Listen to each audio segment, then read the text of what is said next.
তো গাইস দেখতে পাচ্ছ এই মুহূর্তে আমাদের সকলের প্রিয় রামলাল এই মুহূর্তে পেনিয়াভাঙা গ্রামের মাঝে ঢুকে গেছে দেখতে পাচ্ছ তোমরা। তো আম গাছের থেকে আম পড়ে একটা একটা করে কুড়াই খাচ্ছে দেখতে পাচ্ছ আমগুলাকে রামলাল এই মুহূর্তে পেনিয়াভাঙা গ্রামের মধ্যে ঢুকে গেছে সকালবেলায় লোধাশুলি রেঞ্জের পেনিয়াভাঙা গ্রামে। তো দেখা যাক শেষ পর্যন্ত রামলাল কোন দিকে যায়।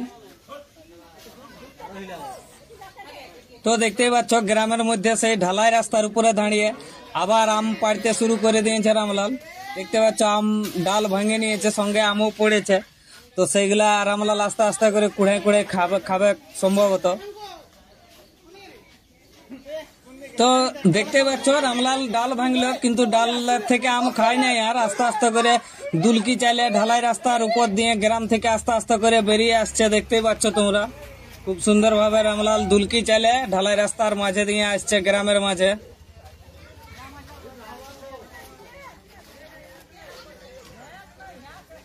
আস্তে আস্তে দুলকি চাইলে হাঁটে হাঁটে রামলাল গ্রামের শেষ প্রান্ত দিয়ে আস্তে আস্তে করে বেরান যাচ্ছে ঢালাই রাস্তা দিয়ে। রামলালকে দেখার জন্য গ্রামবাসীর মানুষের ভিড় জমেছে। তো আপনাদের সকলের কাছে একটি বিশেষ অনুরোধ, রামলাল আমরা সবাই জানি রামলাল শান্ত প্রকৃতির হাতি, কিন্তু তবুও এর থেকে দূরত্ব বজায় রাখা ভালো, কারণ বিপদ বলে কয়ে আসে না, যে কোনো সময় দুর্ঘটনা ঘটে যেতে পারে, অতএব এর থেকে দূরে থাকাই ভালো।